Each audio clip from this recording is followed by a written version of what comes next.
Nakatutok ang GMA Integrated News ngayong Undas para ihatid ang pinakahuling sitwasyon sa iba't ibang sementeryo sa buong bansa.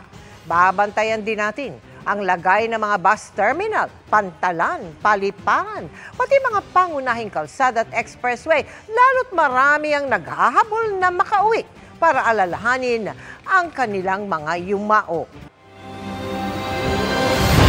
Magandang gabi po, Luzon, Visayas at Mindanao.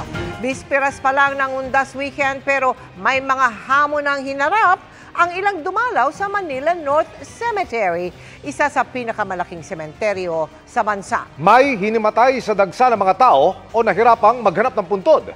Meron ding dinatnang may ibang nakalibing sa himlayan ng mahal sa buhay. Para sa latest, nakatutok doon live si Ian Cruz. Ian.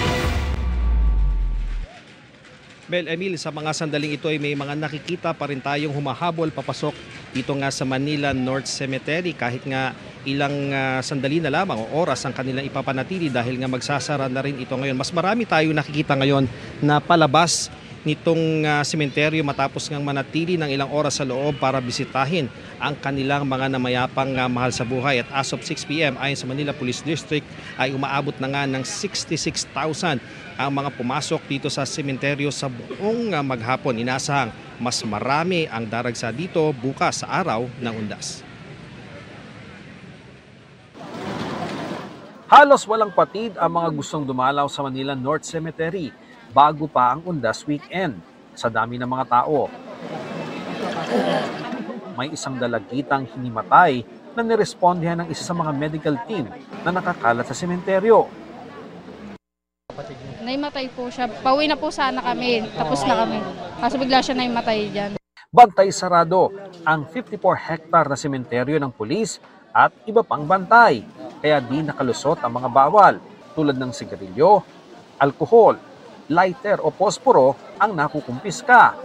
Pinaiiwan yan at kinakabitan ng numero para ma-claim palabas na ng sementeryo. Pwede naman pakabitan ng wrist tag ang mga kasamang bata para kung mawalay sa kasama, madaling makontak. Ipinaghanda rin ng wheelchair ang mga hirap maglakad, gaya ng seniors at person with disabilities o PWDs. Pinilahan din ng libreng electric tricycle papunta sa malalayong puntod. Pero wala nang ganyan bukas dahil sa inaasahang dami ng tao. Tingin ko bukas aabot ng milyon na eh. Baka hindi na bababa sa milyon yan eh. Tatanggalin natin yung libreng sakay. Puro wheelchair tayo, yun ang gagawin po natin. May puntod finder pa rin ang sementeryo. Pero ang puntod ng ina, kapatid at lola ni Luis, natagpuan niyang may iba nang nakalibing. Ang hindi ko lang matanggap, bakit mayroon nakapasok na ibang tao sa puntod ng mother ko at ng kapatid ko. Okay sana yung kamag-anak ko eh. Sinisiyasat na ito ng Manila North Cemetery. Kaya tingin ko kamag-anak mo yan. Tingin ko lang Pero matitrace natin yan. Kung kamag-anak ko man po yan, dapat sana nagsabi sila sa amin. During the time, nasa Bicol kami. Sino ba ang nangyari nito? Yung father ko. Kabilang sa dinadalaw rito ang puntod ng mga dating leader ng bansa, gaya ng kinating Pangulong Ramon Magsaysay. Maraming bumisita sa puntod ni Fernando Poe Jr. at Susan Roses matapos dalawin ng kanilang namayapang kaanak. Puno sa apartment section kung saan mas marami ang nakahimlay pero inaasahang lalo na yan bukas.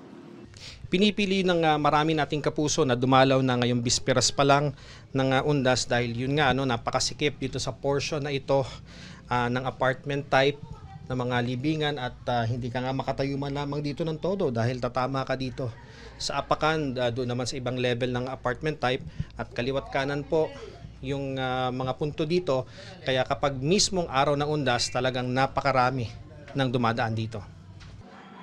Gaya ni Rovilyn de Asis na binabalikan ng puntod ng namatay na sanggol na anak tuwing Undas. Mahirap din sir kasi minsan po mayroong daming dumadaan dito, kailangan po namin tumabi muna. May ilan naman na naka-Halloween costume papasok ng sementeryo. Para po yung mga nalulungkot na dumadalaw, mapasaya ko po kahit paano. Emil, 9 p.m. o mahigit 2 oras na lamang ay isasara muna pansamantala itong Manila North Cemetery at bukas naman ay inaasahang mas maaga ulit itong magbubukas alas 5 ng madaling araw para sa inaasahang pagdagsa ng ating mga kababayan dito sa araw ng Undas. Yan muna ang latest mula rito sa Manila North Cemetery. Balik sa iyo, Emil. Maraming salamat, Ian Cruz.